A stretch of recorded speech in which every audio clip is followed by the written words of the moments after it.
రేయ్, ఆ యూరియా బస్తాలు ట్రాక్టర్ ఎక్కడరా? వెళ్ళిపోయారు కదండి. ఎవరు? అల్లుళ్ళు ఇద్దరు పొద్దున్నే ఆ ట్రాక్టర్ తీసుకుని పొలానికి వెళ్ళిపోయారండి. వాళ్ళు పొలం వెళ్ళారా? మా ఆయన పొలం వెళ్ళారా? ఏంటి, పొలానికి వెళ్ళారా? అల్లుళ్ళు ఇద్దరు పనికి వెళ్ళారా?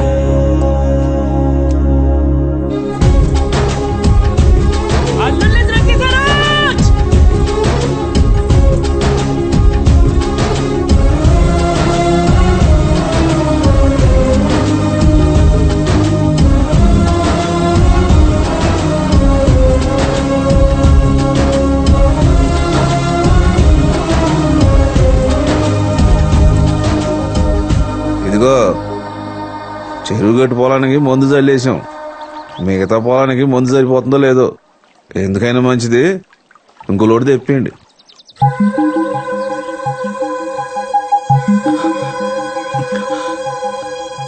అలాగే బావా.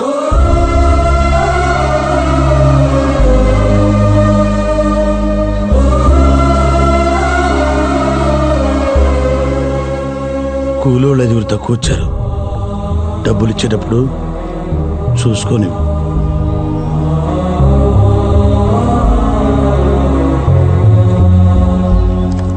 నువ్వే లెక్క చూసుకుని ఇచ్చే బావా.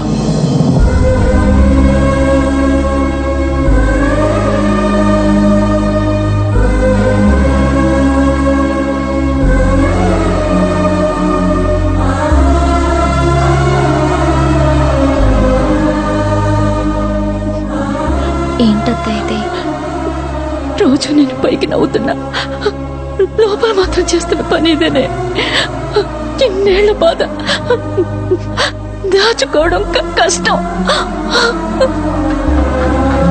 క్రిష్, మా అత్తయ్య వాళ్ళు చాలా హ్యాపీగా ఉన్నారు. ఇదంతా నీ వల్లే అని నాకు తెలుసు క్రిష్. ఎందుకు? నీకోసమే. నీ చుట్టూ ఇంతమంది ఉన్నా ఒక హెల్ప్ కోసం ఇంటితో సంబంధం లేని నా లాంటి వాడి దగ్గరకు వచ్చావంటే నువ్వు ఎలాంటి పరిస్థితుల మధ్య బ్రతుకుతున్నావో నీకు తెలుసా? బయట చెక్క ముక్క మీద బృందావనం అనే 4 అక్షరాలు అందంగా రాసుకుని లోపల ఒకరితో ఒకరు సంబంధం లేకుండా ఉంటున్నారు. రేపొద్దున మళ్ళీ నీకేదైనా ప్రాబ్లం వస్తే నాలాంటి వాడు అవసరం నీకు రాకూడదు. నీ మామయ్యలు, నీ బాబాయిలు, నీ పిన్నులు, నీ అత్తలు నీ పక్కన నీకు అండగా నిలబడాలి. అది జరగాలంటే వీళ్ళు మారాలి. నేను ఇక్కడికి వచ్చినప్పుడు నాకు తెలిసింది ఒకటే, నీ బావతో నీ పెళ్లి జరుపుకుంటా ఆపటం. అదే పని అనుకుంటే ఈ పాటికి అది పూర్తి చేసి ఇక్కడి నుంచి వెళ్ళిపోయాను భూమి. కానీ నీకు కావాల్సింది నీ పెళ్లి మీ నాన్న ఆపటం. అదే నీకు ఇష్టం. ఇది జరగాలంటే మీ నాన్న మారాలి భూమి. మా నాన్న మారరు క్రిష్. అది నీ వల్ల కాదు, ఈ ఇంటి వల్ల అవుతుంది. ఇదంతా జరుగుతుందంటావా క్రిష్? ఇదిగో నువ్వు అలా అంటే ఎలా? ట్రై చేస్తున్నాగా, కొంచెం ఎంకరేజ్ చేయొచ్చుగా.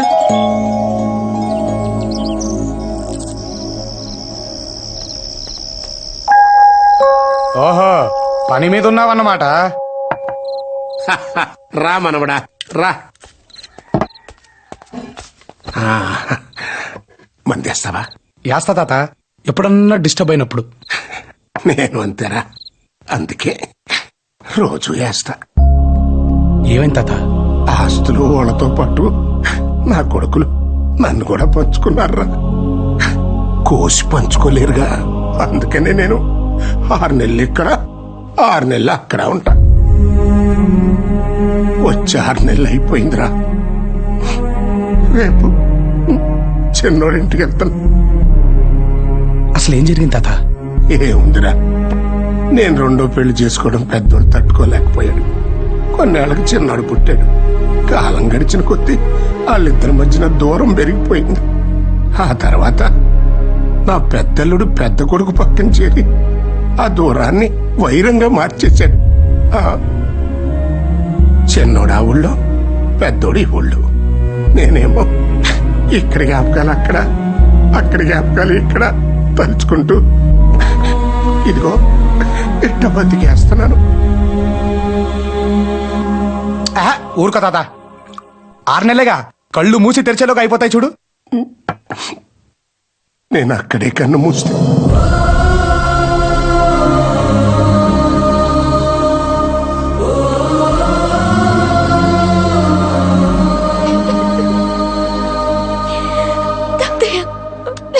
ఊరుకోమ్మా.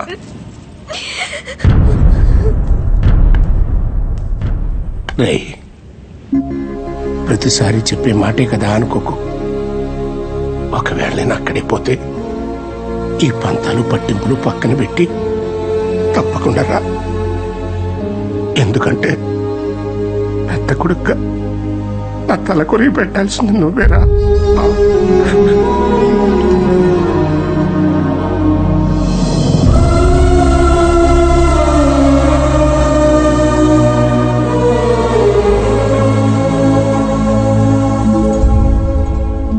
ఒరే మనోడా, నువ్వేంట్రా ఇక్కడ?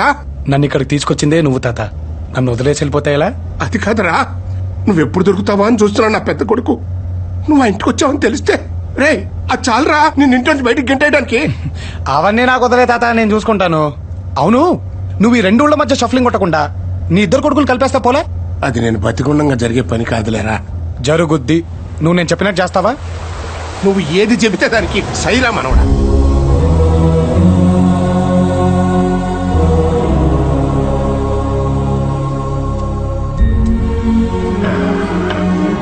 చిన్నాడా, నమస్తే మావయ్య గారు.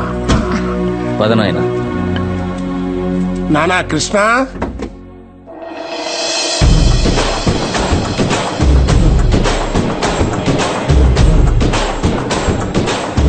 రేయ్ దొరికాడు, కట్టేయ్ రాయిని. రేయ్ వాడిని అన్న కాబోయే అల్లుడురా. గాని కల్లుడా, గట్లయితే ఇంకో 4 ఎక్కువ తలిగిర్రా కొడుక్కి. కానీ ఈడంటే మీ అన్నకి ఇష్టం లేదురా. ఆగండ్రా. ఏమన్నావు? వీడు మీ అన్నకి కాబోయే అల్లుడే కానీ వీడంటే వాడికి ఇష్టం లేదురా. గానికి ఇష్టం లేదంటే మనకి ఇష్టం ఉన్నట్టే కదా. రేయ్ లోపలికి నడు.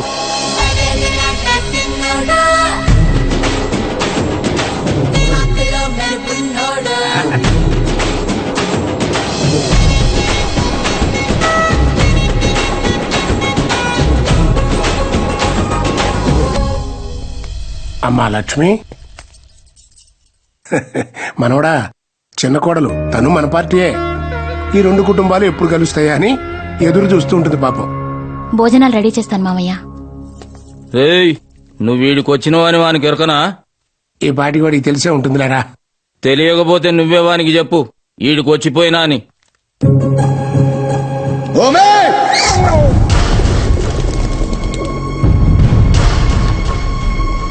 ఏ ఇంటి అలవాట్లు కట్టుబాట్లు తెలియని వాడి ఇంటి వాడు అవ్వడం. ఎంత ధైర్యం ఉంటే ఆ ఇంటికి వెళ్తాడు? తెలీదా వాడికి? ఆ ఇంటికి వెళ్ళొచ్చిన వాడికి ఈ ఇంట్లో అడుగు పెట్టే అర్హత లేదు. ఆ ఇంటికి వెళ్ళినందుకు కోపమా, పంపించడానికి ప్లానా?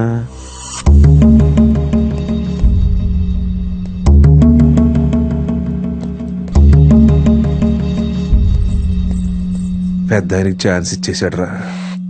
ఏంటి క్రిష్ ఇది? ఇప్పుడు చూడు, నాన్నకు అనవసరంగా కోపం తెప్పించానా? అంటే ఇప్పుడు ఏంటి? మీ నాన్నని తిడతారా? దా వెళ్దాం. క్రిష్, అది కాదు భూమి. ఇప్పుడు ఈ ఇంటికి సంబంధించిన వాళ్ళు లేదా మీ నాన్నకి ఇష్టమైన వాళ్ళ ఇంటికి వెళ్తే కోపం రావాలి, కానీ నేను వెళ్తే కోపం వచ్చిందంటే ఎక్కడో మీ నాన్నకి నేనంటే ఇష్టం ఉన్నట్టే కదా.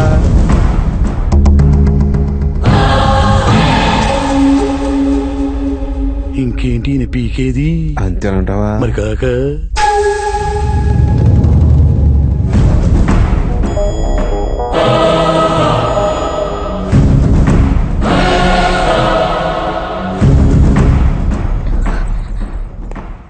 అసలు అక్కడికి ఎందుకు వెళ్ళావు క్రిష్? మీ తాత కోసం. మావయ్య, ఆ కృషిగాడి ఈ దెబ్బతో ఫినిష్. వాడి బట్టలు సామాన్లు మొత్తం సర్దేశా. వాడిని ఇంట్లో నుంచి వెళ్ళకూడదు. యారా బాగా ఆశపడ్డట్టును మొత్తం సర్దేశావా? అంటే పెద్ద మావ కోపం చూసరికి ఈసారి గ్యారంటీ అనుకున్న ప్రామిస్. కావాలంటే భూమిని అడుగు. భూమి, ఏయ్, ఈసారి నుంచి మావయ్యని ఫాలో గాని అన్నయ్య. మిమ్మల్నే ఫాలో అవుతా. 1 నిమిషం టైం ఇయ్యి అన్నయ్య, 1/2 నిమిషంలో మొత్తం సర్దేస్తా. పో. థాంక్స్ అన్నయ్య.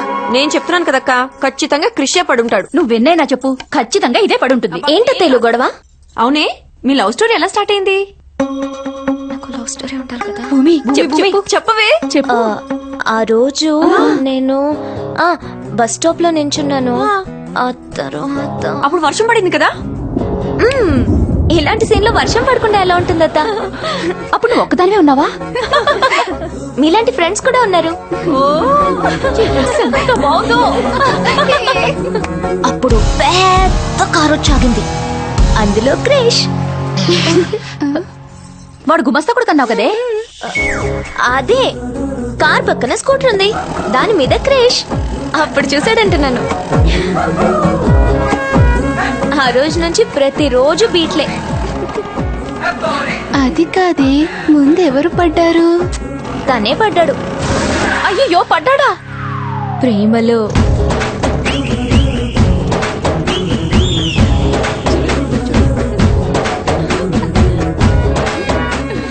మిమ్మల్ని చూడగానే నిద్రే మర్చిపోయాను. కానీ పడుకుంటే మీరు నా కల్లోకి వస్తారని నేను నిద్రపోతున్నాను.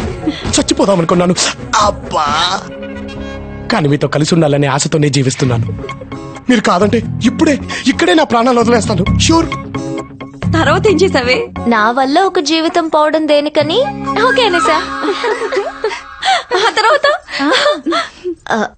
లవ్ లో పడ్డాక ఇంకేముంటుందో నీకు తెలీదా?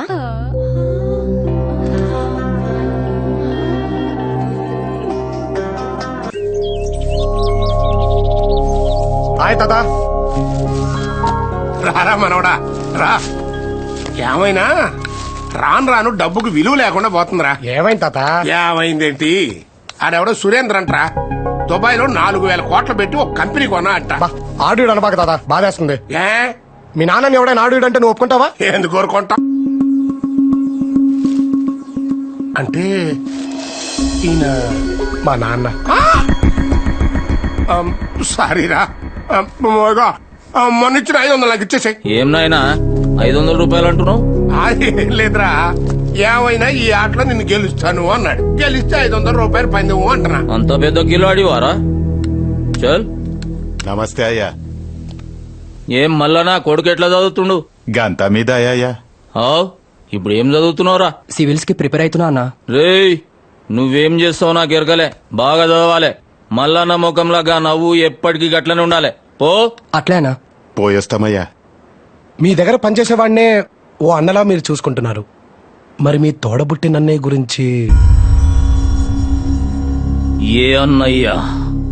తనతో పాటు ఈయన మీకు కూడా తండ్రినని అర్థం చేసుకుని ఈయన మీ దగ్గరికి పంపించిన మీ పెద్దన్నయ్య. ఎవనికి రా అన్నయ్య? ఈయనకి కొడుకు మాత్రమే. ఒకే రక్తం పంచుకు పుట్టిన చెప్పుడు మాటలు విని నాలో ఉన్నది రక్తమే కాదని నన్ను బయటకెళ్ళగొట్టిన ఆడ నా అన్నయ్య. కనుచూపు మేరలో అయిన వాళ్ళు నా అనాథలా పెరిగేటట్టు చేసిన ఆని గురించా నువ్వు మాట్లాడేది? పెద్ద కుటుంబానికి కోడలుగా వచ్చాననుకుంది. పెళ్ళే ఇంట్లో అడుగు పెట్టే ముందు ఆరతి ఇవ్వటానికి ఆడపడుచు కూడా లేకుండా చేసిన బండరాయాడు. బతకటానికి తోడుగా నాకు అది ఉంది, దానికి నేనున్నా. 6 నెలలకు ఒకసారి ఇంటి పెద్దగా వచ్చే మా నాయనున్నాడు. మా కండగా ఈ ఊరుంది.